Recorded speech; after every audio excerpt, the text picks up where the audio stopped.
Aim right, achieve big at KR Mangalam University. जय सिन्हा कह रहे हैं कि जंगल राज वाले अब गुंडा राज बनाने की कोशिश कर रहे हैं, ये भी साजिश है। जब आपको पता है कि साजिश है तो एक्शन ले लीजिए। पुलिस तो आपकी है, सरकार आपकी है, डर किस बात का? पर एक सेकंड प्रिया जी दीजिएगा मुझे। मैं आऊंगी वापस। प्रिया जी एक्शन तो हो रहा है मैं वापस आऊंगी और भी एक्शन होगा। लेकिन देखिए आज जो बार बार मैं जंगल राज की बात हम करते हैं इसलिए कि हम लोगों ने देखा अपने यंग एज में जंगल राज को कि बिहार में किस तरह से 1990 से जो 2005 तक का जो राज रहा है उसमें कैसा आम आदमी कांपता थरथराता रहता था। उसकी झलक जो अभी ये कहने को प्रोफेसर नवल किशोर है, ये तो गुंडा माफिया वाली बात कर रहे थे। भाई अभी ऐसा धमका रहे टीवी पे, नेशनल टीवी पे, जैसे मानो के जान ही ले लेंगे ये।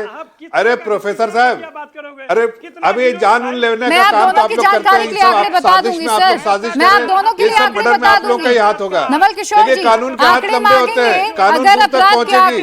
नवल किशोर जी आपको भी दे दूंगी और सैयद जफर इस्लाम आपको भी दे दूंगी। आंकड़े मैं आप दोनों को प्रोवाइड कर दूंगी, कहिए तो पढ़ के सुना दूं। सुनिए इनका मुंह चुप कराइए, इनके पास बोलने के लिए कुछ नहीं है। ये सिर्फ इस तरह की बातें जिनको दूसरे को बोलने नहीं देना। हकीकत ये है कि इनको भी अच्छे से पता है नवल किशोर जी कि आपकी सरकार जब रही थी तो किस तरह से आतंक मचा के रखा था आप लोगों ने बिहार में, लूट खसोट हर तरह। अब आप देखिए प्रोफेसर है, आपका तो मान सम्मान करते थे, लेकिन आज देखा जो आपकी असली झलक तो मैं भी घबरा गया भाई बिहार में क्या होगा अगर आपकी सरकार आ गई। लोग तो आप तो ऐसे साजिश करके लोगों को मार रहे हैं, ऐसे ही मारेंगे। अभी तो कौन से बैठे थे, सज्जन बैठे थे, वो आपसे हाथ जोड़ रहे हैं और आप उनको मारने की बात कर रहे हैं। जनादेश चोरी करते हो, शर्म नहीं आती है? अरे भाई शर्म नहीं आती है?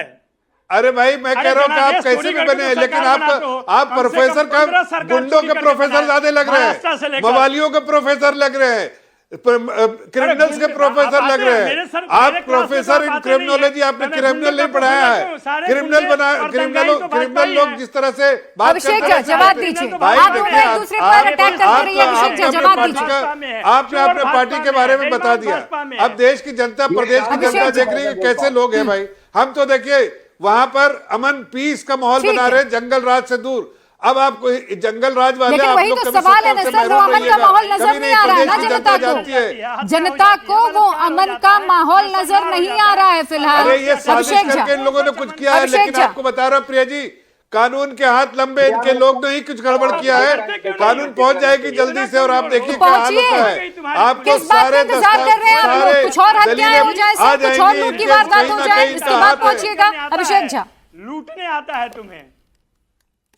नहीं नहीं ऐसा नहीं है। देखिए कानून अपना काम कर रहा है, पुलिस डिपार्टमेंट अपना काम कर रहा है और विजय सिन्हा जी ने सही कहा, जो अगर काम नहीं कर रहा उन अधिकारियों पर भी सख्त कार्रवाई होगी। ठीक है अभिषेक झा। मैंने बहुत इत्मीनान से अपने सभी विपक्ष के साथियों की बातों को सुना और बहुत सारे आरोप उन्होंने हमारी सरकार पर, हमारे नेता पर लगाया। आदिल हसन जी माइक की बात कर रहे थे, ये चाहते हैं कि इनको माइक मिल जाए ताकि वही मजहबी जहर, वही नफरती बोल ये बिहार में आकर घोल सके जिस आइडियोलॉजी पर इनकी पार्टी काम करती है, और उस बाबत बिहार के अक़लियत समाज के लोगों को बरगलाकर उनका वोट ले सके। तो आदिल हसन जी माफ करिएगा, आपको वैसा माइक नहीं मिलेगा। माइक वही रहेगा जिसके माध्यम से हम अमन की बात करेंगे, शांति की बात करेंगे और कार्रवाई की बात करेंगे। मैंने आपको बहुत पेशेंस से आपकी बात को सुना, बहुत पेशेंस से मैंने आपके आरोपों को सुना। अभिषेक जब 20 सेकंड में अपनी बात खत्म करिए, इसके बाद एक लास्ट कमेंट में विवेक कुमार करूंगी। और रहा सवाल आरजेडी का, तो राष्ट्रीय जनता दल के लोग जैसे ही अपराध पर बोलते हैं, भ्रष्टाचार पर बोलते हैं, अपराधियों के संरक्षण पर बोलते हैं, तो सचमुच बहुत हास्यास्पद लगता है। इस पार्टी की नींव में अपराधी किस्म के लोग छुपे हैं और आज भी आपने देखा है। हम तो चिंतित हैं, नवल जी अभी छटपटा जाएंगे, चिल्लाने लगेंगे।